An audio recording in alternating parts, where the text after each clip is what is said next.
Welcome to the REMS on the Air podcast, hosted by your partners at the U.S. Department of Education's Office of Safe and Supportive Schools and its Readiness and Emergency Management for Schools Technical Assistance Center. If you're an old friend, you know us as the REMS TA Center, your National School Safety Center. Join us as we chat about key topics in school and campus safety, security, and emergency management with experts and partners from the field.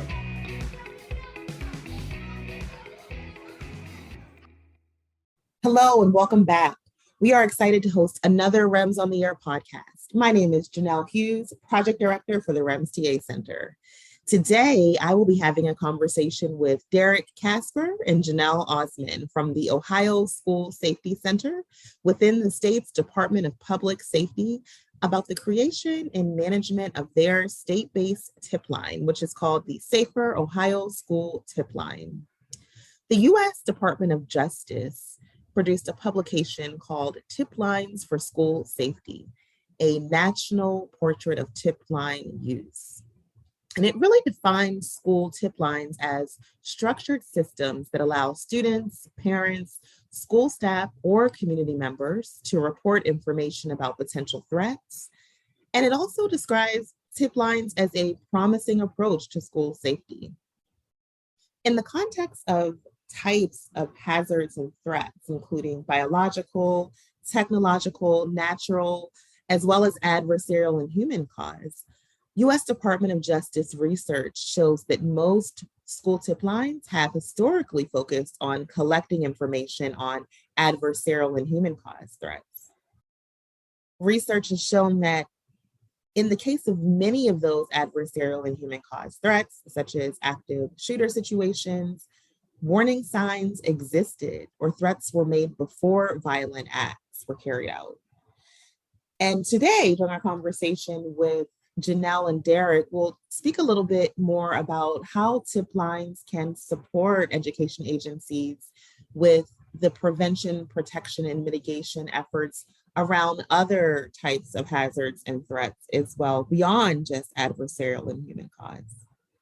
Education agencies can leverage insight gained via tip lines to support information sharing across community partners, including school officials, law enforcement officers, and mental and behavioral health professionals, to help prevent, protect, and mitigate the impacts of potential threats and incidents.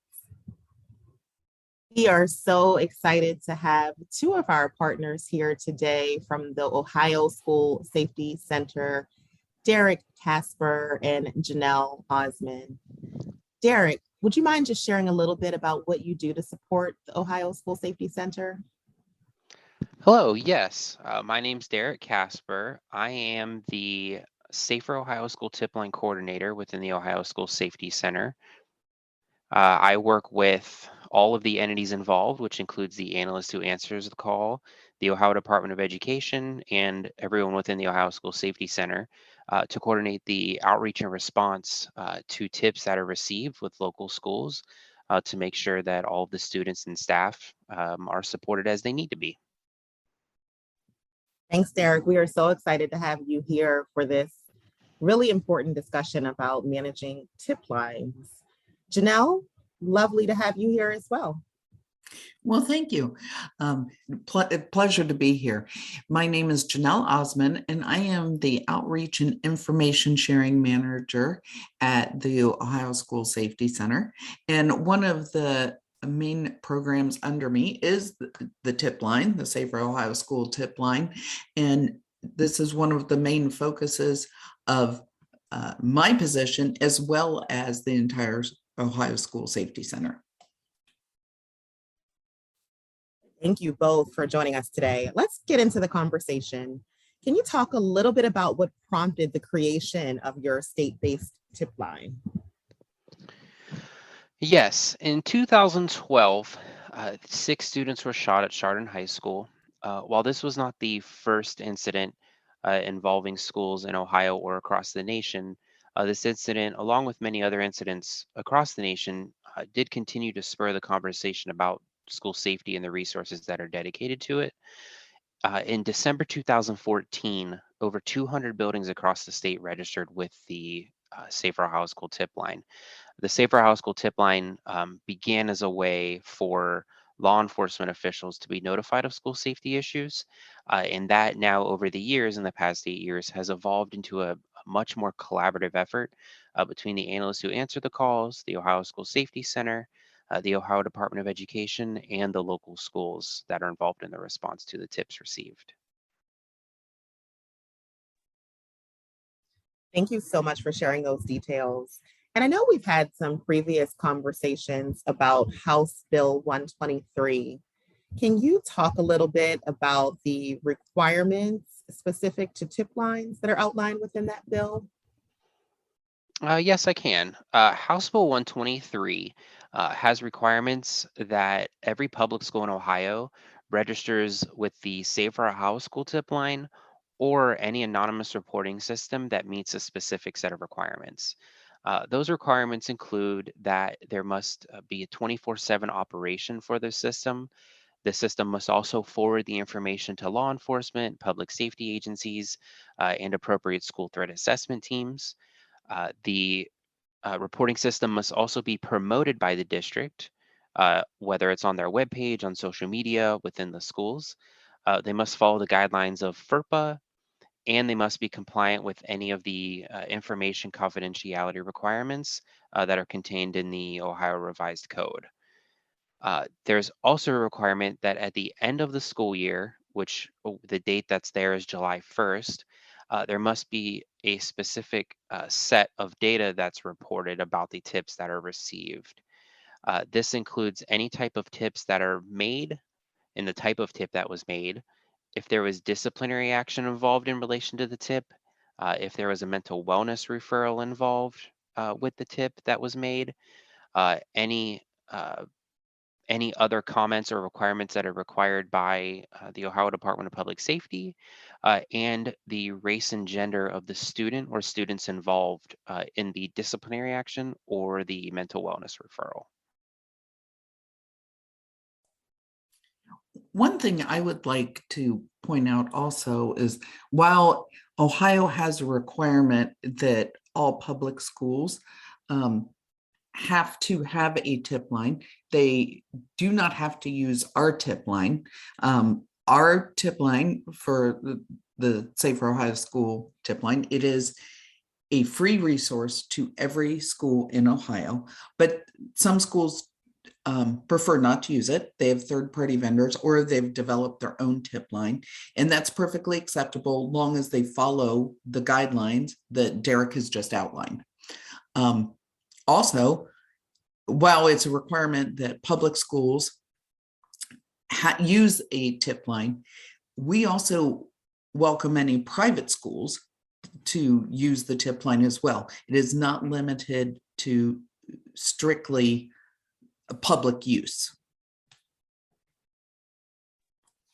Thank you so much for sharing those details. And in thinking about the requirements that you shared, Derek, looking at disciplinary actions, mental health, race and gender, Department of Public Safety, compliance, I can only imagine the number of partners that you all collaborate with at the state and local level to ensure that compliance. Can you speak a little bit to how you manage local education agency reporting and compliance back to the school safety center? Yeah, while there are many schools in Ohio that fall under the reporting requirements, by that July 1st deadline. One way that we encourage schools to make sure that they are able to remain in compliance with the reporting requirement is to use a worksheet, an Excel worksheet. Some schools use it on Google Drive, some use it just directly through Excel, that we have shared throughout the state to make sure that the same information is being shared and the information is maintained and recorded as accurately as possible. If there is an issue with compliance to that requirement, we do, reach out to the school directly to speak with whether it's the safety director, the superintendent, the principal, to report that data.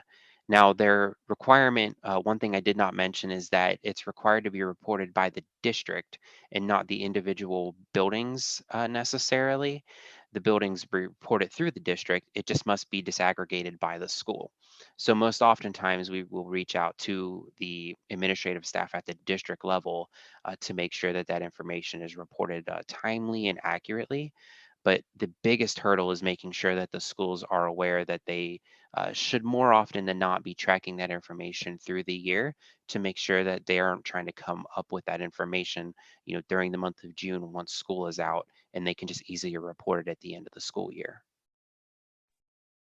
Thanks for sharing those additional details specific to the role of the district versus the role of the individual school. And Janelle, you also mentioned something about, private school use of the tip line. I'm just curious how you've managed training and promotion of the tool to, local education agencies across the state. So thinking about both public and private schools. Our promotion, we have promotion materials, and they are available to any school that requests, totally free of charge, including the shipping is totally free. We also have an animated video, tip line video that we can send to the schools, and it's for the kids, for the students. So, and we will help them in any way that they request. Whether that be like a virtual training. We also have regional liaisons that work in the specific areas throughout Ohio, and they're kind of our boots on the ground. And so they are able to go into the schools, take them the promotional materials, answer their questions. They will get them, the administrators or educators, hooked up with Derek so that there can be, specific questions answered. So we do a lot to continually promote and train.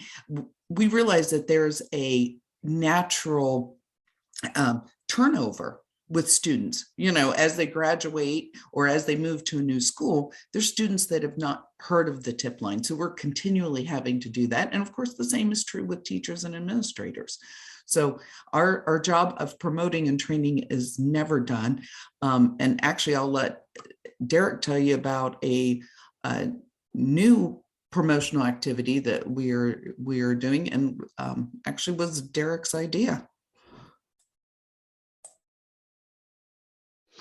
Yeah, we will be looking at creating what we are calling the Tip Line Talk. So what we're looking at doing with the Tip Line Talk is a quarterly conversation with schools, students, administrative staff, any other entities that would like to join. And it will be an open conversation about the tip line, about any other tip lines that schools may be using across the state, because we do realize, as Janelle has mentioned before, that not everyone uses the Safer Ohio School tip line. So anything we can do to ensure the success, use, promotion of the tip lines to make sure that that conversation is continually happening, we would like to do. So this tip line talk will be marketed, and it'll be a virtual meeting that can be shared across the state for anyone to use and participate in. So we encourage the open conversation piece of it, as well as a slight guided conversation about any resources that we have available. And so I do have a quick follow-up question in thinking about the fact that education agencies do not have to use the state-based tip line and create their own, and thinking about those tip line talks that you will be hosting. Are there any kind of compliance requirements that you share with those education agencies that opt to not use the Ohio tip line, just to ensure that you're, again, capturing that data that's required, the discipline, the mental health, the race and gender, et cetera? So we give the same worksheet that all the public schools use with that, and schools that are registered with the Safer Ohio School tip line. We use the same worksheet for the schools that do not use the Safer Ohio School tip line to make sure that the same data is being recorded and the same data is being given to the Ohio School Safety Center at the end of the school year. We do also have a requirement that the vendors report the data to us, as well as the schools that are registered with those third party. So we can also compare the data against what those vendors have to what the school reports. And now the vendors are only required to report numbers as opposed to the school who's required to report the specific set of data that's mentioned in House Bill 123. But we do encourage the use of that worksheet to continually track that information through the year, whether they're using the Safer Ohio School tip line or whether they're using a third-party vendor for their tip line. Wow. Sounds like you have some really awesome strategies in place and some success stories, I'm sure, that you'd like to share as well, thinking about how the tip line has perhaps supported prevention, mitigation, protection, or any other emergency management functions. Yeah, absolutely. There was one instance specifically where there were multiple tips we received expressing concerns about a student in the social media posts that were made. Now, this was a previous student from the school. They were expressing the desire to possibly commit a violent act against students that attend the school. This student was previously expelled from the school as well due to previous threats of violence that they made.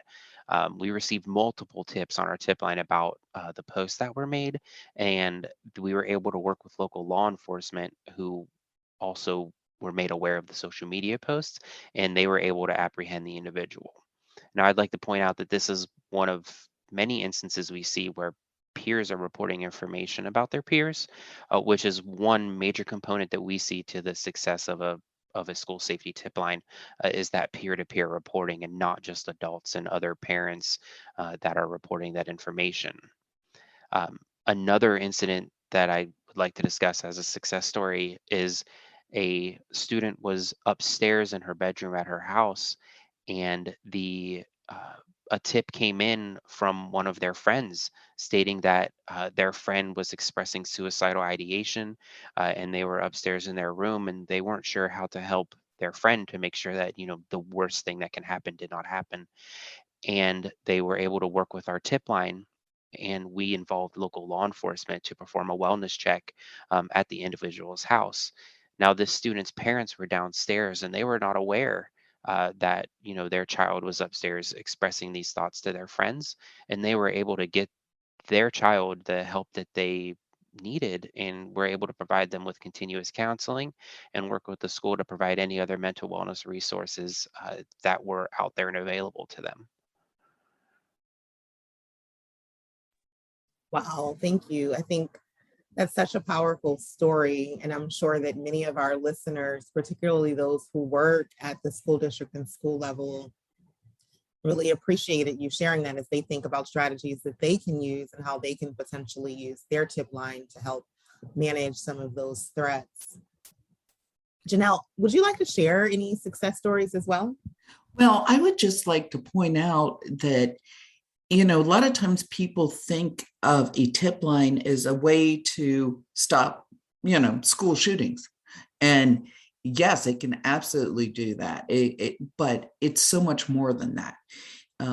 We get so many tips in regards to self-harm. And just like Derek was sharing the story about the student with the suicidal ideations, to me, this is one of those things that people may not immediately think about when you think about a tip line, but this is where we have seen really a lot of our success stories come from. While Derek gave the story of one specific case, we've had several cases like this. And to me, this is one of the most valuable things about a tip line, because the peers will know, the students know what's going on. And while are not sure how to deal with it, if we give them an avenue, especially where it's 24/7, they can text it, they can remain anonymous, they will reach out for their friends. And, to me, that is a huge component of this and why we do this. If we save one child through this, then it's well worth it. And I just think that is certainly something that we have to think about with a tip line, is the fact that yes, you can certainly stop, and that is our goal, to always stop a school shooting, but it's so much more than that. Thank you for mentioning that, Janelle. Here at the REMS TA Center, we always like to focus on all hazards and all threats. And I think during a lot of our conversations with you all about your tip line, it's very refreshing to hear how, not only looking at active shooter incidents, but other threat and hazard types that schools need to be aware of and to assess their risk and vulnerability for. It's such an important part of the process. We've spoken a lot today about the different entities that you partner with to manage the tip line. Has management required development of memoranda of understanding between your agency and any other entities at the local, state, or federal level? There hasn't been any kind of memorandums of understanding that have been required to be developed or signed by any of the uh, entities that are involved with the tip line. There is a general agreement and understanding between all the parties that the information that's being shared, is to ensure the safety of the students, school, and staff. Um, and that information, is being shared for that purpose. There's also the Ohio Revised Code has the requirement that the information is considered a security record and not subject to public record request as well. So that requirement is laid out, in the statute, which further benefits uh, that conversation between the entities. Well, thank you so very much for all that you've shared today. We really enjoy our conversations with our state education agency partners and all of their community partners around efforts to help ensure safe and supportive learning environments for our nation's students. We really appreciate you joining this episode. Yeah, thank you so much for having us. Thank you so much for tuning in today. Tweet us using the REMS on the Air hashtag if you are addressing similar topics. If you have any questions related to our discussion today or just want to learn more, send your questions via email to info@remstacenter.org or give us a call at 1-855-781-7367. You can also access additional REMS on the Air podcast episodes and share this one with your colleagues by visiting the REMS TA Center's podcast page and clicking the share tabs that appear along the left side of your screen.